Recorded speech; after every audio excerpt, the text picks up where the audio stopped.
So far, so good. Sorry. Yeah.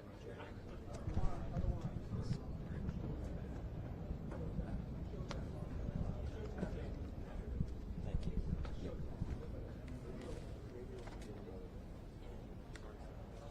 Okay.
Mic check. Mic check. 1 2 1 2. What's it?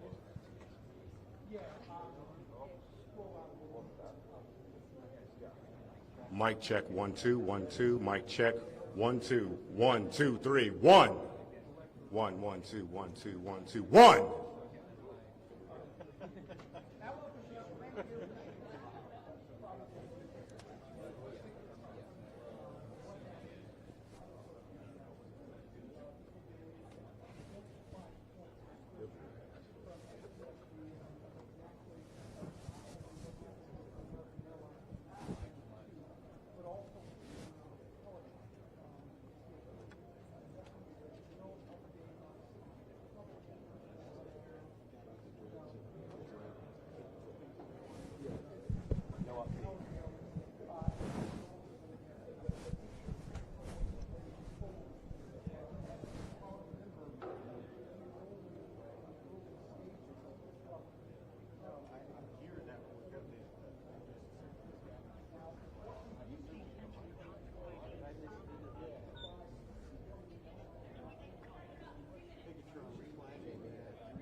Talking to you.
Chapman, stay within that border there.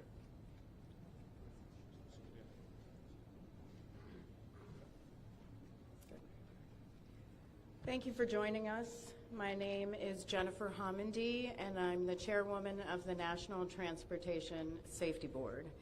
The National Transportation Safety Board is an independent federal agency that's charged by Congress with investigating every civil aviation and serious accident and serious incident in the United States and significant events in other modes of transportation. I want to start by expressing our deepest condolences, our sympathies on behalf of the entire board for those who lost loved ones in this terrible tragedy. Our thoughts, our prayers are with you. Entire communities were affected, and we are thinking of you. With me today is Bryce Banning. Bryce is a senior aircraft accident investigator with the National Transportation Safety Board. He's also going to serve as our investigator in charge of this investigation. Also with me today is the entire board. We have Todd Inman, member Todd Inman. Todd is going to serve as the board member on scene, the spokesperson for this investigation. All of the board members will be here. We have Vice Chairman Alvin Brown, member Mike Graham, who lived in Wichita for 20 years, and we also have member Tom Chapman. The NTSB's headquarters is just a mile from here, and so we are all here because this is an all-hands on-deck event, and we're here to assure the American people that we are going to leave no stone unturned in this investigation. We are going to conduct a thorough investigation of this entire tragedy, looking at the facts. Now, with that, I want to level set. When we go to the scene, and we were here last night, we allow the responders to do their important safety mission, which in this case was search and rescue and recovery. We stand back to allow them to do their important safety mission. And so this for us is our first full day on scene with our entire crew coming together. We have about nearly 50 people on scene, and in addition to our resources back at headquarters in our labs and throughout the agency. So with that said, we are not going to get into specific facts in this press conference. I want to level set here. We're going to get into our investigative process. As we are able to confirm factual information, we will provide that. I do want to say this is a whole of government effort.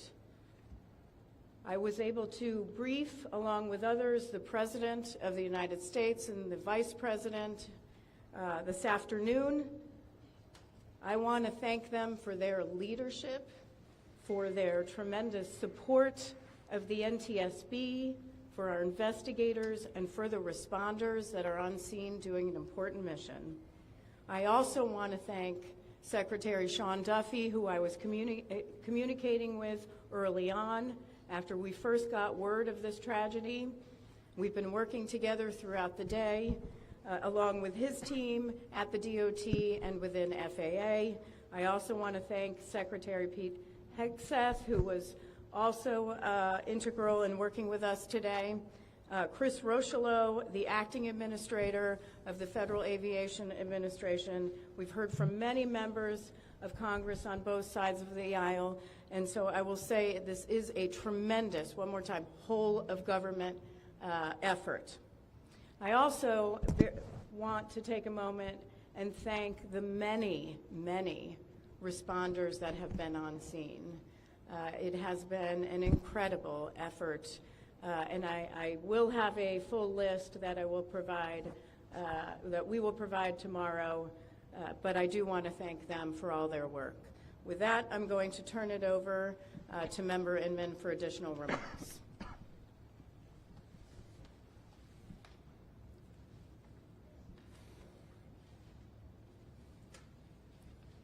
So today is our first full day on scene.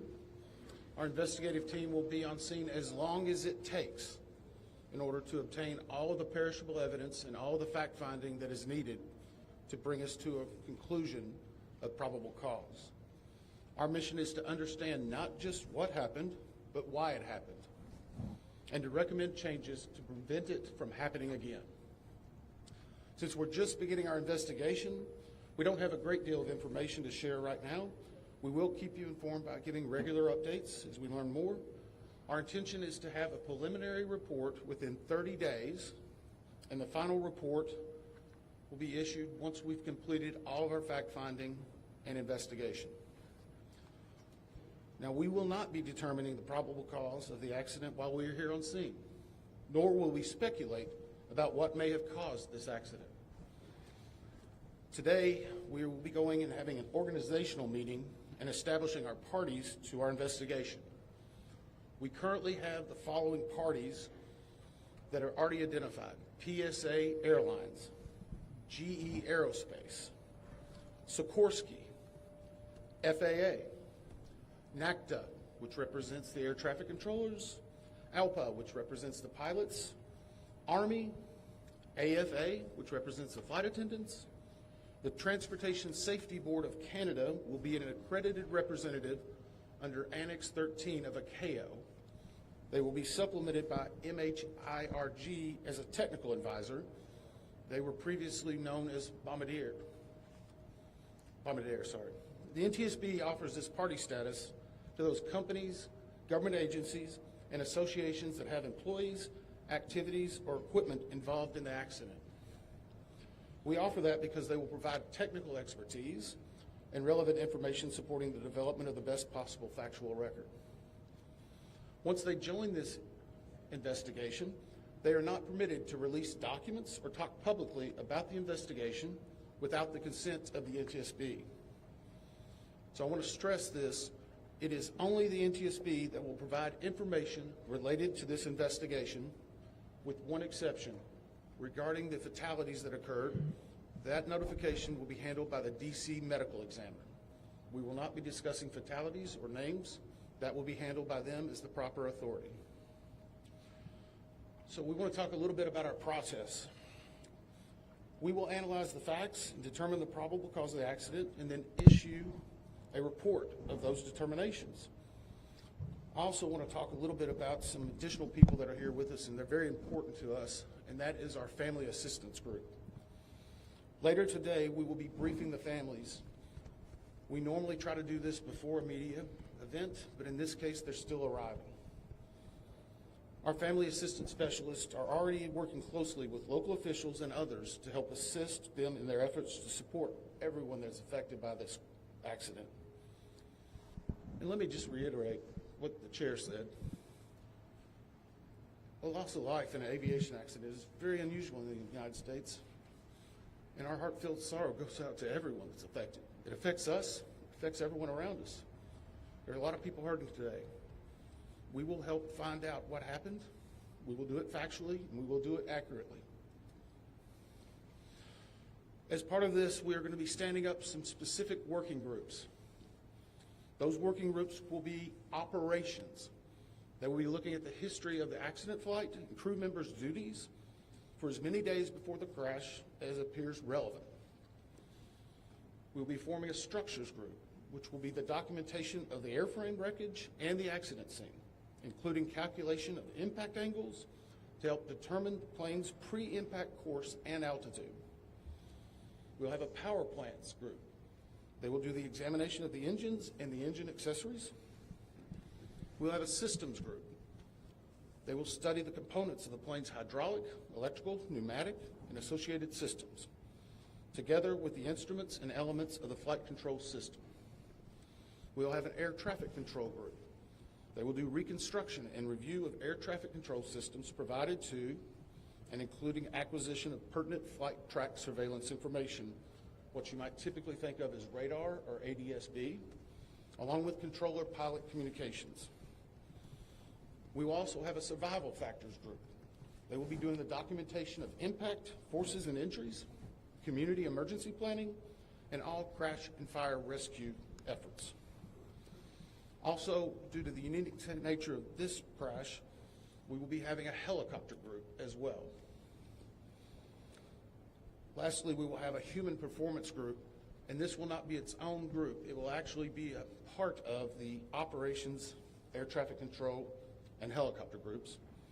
They will study the crew performance and all before the accident factors that might be involved in human error, including fatigue, medication, medical histories, training, workload, equipment design, and work environment.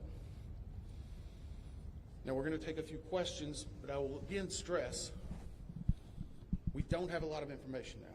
We will continue to gather that. We will try to release it as we can, but we will only talk about the facts of the case that we know right now. I'm going to ask, we'll call on a few people. I'm going to ask that you state your name and affiliation. James Matthews from the Sky News. So we heard from President Trump today talking about DEI hiring policies within the FAA and associating that with the cause of this accident. What do you say to that? Well, unfortunately, I didn't hear the remarks. I was briefing House and Senate members, but I believe, Chair, would you like to take that? As part of any investigation, we look at the human, the machine, and the environment. So we will look at all the humans that were involved in this accident. Again, we will look at the aircraft, we will look at the helicopter, we will look at the environment in which they were operating in. That is standard in any part of our investigation. I'll turn it back. Chair, can I ask you, has the flight data recorder been recovered yet? And what is the difficulty in a water disaster like this, which presents a very difficult environment for your investigators and the people out of the water? Well, the question was on the flight data recorders. And we have not recovered the flight data recorders yet. We know they're there. They are underwater. This is not unusual for the NTSB. We have many times recovered flight data recorders in water. We have our lab right here that is about a mile from the NTSB, so it's not unusual. And once we get those, we'll be able to get those read and information from them to be able to provide further information to you. I'm going to turn it back over to Member Inman. Hey there, Sir. Tyler Henry with CBS News. Earlier today, Defense Secretary Pete Hegseth said a mistake was made last night. Based off of you all's initial investigations and preliminary findings, have you all been able to tell whether this was human error or mechanical failure? The question was, is there been human error or mechanical failure? We don't know what we know just yet. We do not know enough facts to be able to rule in or out human factor, mechanical factors. That is part of the NTSB investigative process, and where all of these groups will come together. It's one of the reasons why the NTSB is known as the gold standard. We will take the time that's necessary, but I'd also like to reiterate, if we find something that is a significant issue that warrants immediate action, we will not hesitate to make those recommendations and make them public. We have a good track record on that, and we want to continue doing so. Sir. Hello, Sir. Tom Costello with NBC News. Does it hurt your investigative process, maybe for the chairman, does it hurt your investigative process to have the president already suggesting possible causes here as you try to keep an open mind and begin this investigation?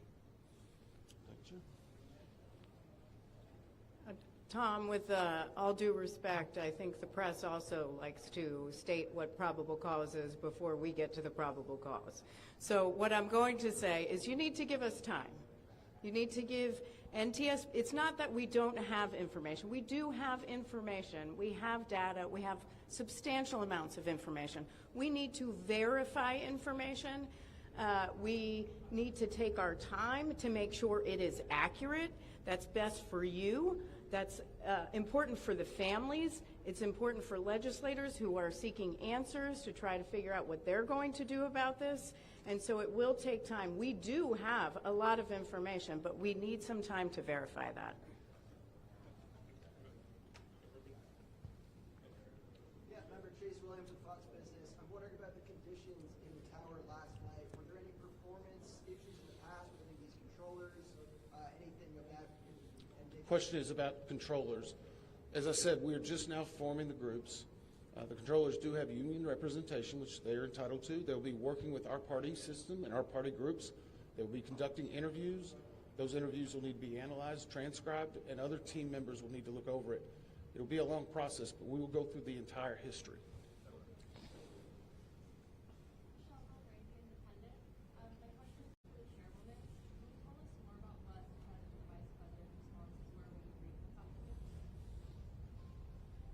Sure. So the question was about my briefing for the president and the vice president. As is standard, we offer briefings on our process and what we know, and this was a briefing with the president and vice president and with Secretary Duffy and Secretary Hegseth and also the acting administrator of the FAA. There was discussion on what we know so far and our process, and that was about it. Madam Chairwoman, Stephanie Ramos with ABC News. Similar to Tom Costello's question, the president has stated what may have caused the crash, stating common sense. Does that affect your progress at all at this early stage? Yeah, so the NTSB, we conduct an important safety mission where we take a very careful approach. I'm sorry, the question was on speculating during investigations, which is we often hear about. What I will say is we look at facts on our investigation, and that will take some time. And at some point, we'll be able to provide that factual information, as Member Inman said, and provide that hopefully tomorrow. Hang on a second. Dave Shepardson from Reuters. Have you been able to retrieve the black boxes from the helicopter? Has the military decided whether they're going to read those to the NTSB? And what about the ATC tapes? Have you guys been able to? So the question was about black boxes, which are referred to as black boxes, which are typically orange. We have not recovered any of the boxes involved yet. We feel comfortable and confident that we will be able to. Right now, recovery of life is probably the most important in those that were involved. I mean, there are still ongoing recovery efforts involving the fatalities involved, along with some debris is coming out as well. We will make sure that that perishable evidence is maintained. We have a great process for that. We will probably have more than one black box, so to speak. It's our understanding that the Sikorsky helicopter is equipped with some form of recording devices, and those will be read either by the DOD or by us. We have a good starting relationship with them, and we've already made agreements in order to be able to do that. So I feel comfortable in what we're going to be doing. The other question was about air traffic control. We received a very large package of information from the FAA at about 3 a.m., I believe, this morning. That is still being reviewed and analyzed. I would say there's a lot more information that usually comes in that than what you may find online and people might speculate about. And that is part of that overall process where we take the time to get the information correct and to make sure all the parties are engaged and involved and can fact check that information. One. Gabe Cohen from CNN. Can you tell me if the NTSB has reviewed this FAA internal report that has been cited by the New York Times indicating that the controller that was on duty at the time of the crash was doing a job that's usually done by two people?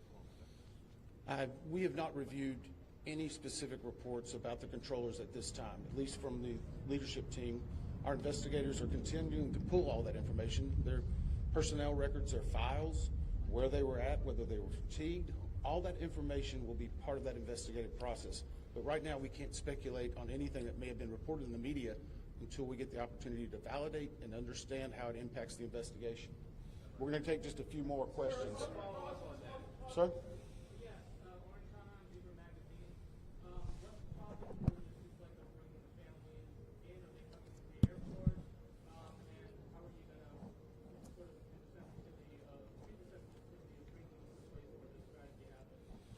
So the question is about the families, and many of those families are still en route. Some are still being notified from both the military and from the commercial crash. There is a family assistance facility that's being stood up by American and PSA Airlines in Bethesda, Maryland. They've already been working on that, standing it up. Our team from our disaster assistance team has also been coordinating with them. We plan on briefing them. It is customary that at some point, if the families wish to go to part of the accident site, that we would arrange such a thing, but it will only be when we know that it's safe, we have the correct perishable evidence, and we can do it in the proper modesty that should be for those family members. It will be a little bit of a process, but it will take some time. Sir, to follow up on the air traffic control. No. Sir, are you? I know that Mariel Fargo was in the news now. We've heard from some witnesses that they saw people come down the slides of the plane. Is there any indication that people made it off the plane? Well, again, we will not speak to the fatalities. The D.C. medical examiner will, but I think the D.C. fire chief this morning very succinctly said correctly that we believe there are no survivors. Last question. So, hang on one second. Right now, we're going through the debris fields. Nothing we've seen would indicate that maybe slides or chutes were deployed. It was a very quick, rapid impact, but we've seen nothing in that regard so far from the evidence we had, but we still need to verify all of that information. One more question? Jeff Cook, ABC News. Go ahead. Jeff Cook, ABC News. What do you know about the altitude of the helicopter at the moment of impact, and can you talk about the procedures for such helicopters in that area? The question was about the helicopter procedures, and in D.C. it's kind of a unique environment. We've been getting briefed more and more by the FAA. I'm not an air traffic control specialist, but they're actually helicopter zones, if you will, or tracks, and this one was transiting, I believe, from track 1 to 4 as part of their normal procedure. If you live in D.C., you see a lot of helicopters going down into this area, so there's a very well-defined system in that regard. As far as altitude, until we get the additional information, we can't validate or basically corroborate any of that until we get more of the electronic data and the data that's on the plane. I do want to clarify one question that also came about cell phones. You know, in today's age and time, a lot of electronics and other devices do contain a lot of different information. We've found on a number of our accidents that we actually are notified through a smartphone that may sense that. As part of our process, we will obviously treat all of the effects of the deceased with dignity. We are already starting to pull that information together. If we feel that it's necessary to find or pull some of that information, we will work with the families and make sure we do it in a manner that's respectful for them and their privacy. But right now, we don't have any plans specifically on that amount, on that area until we need to. Thank you very much. Thank you very much.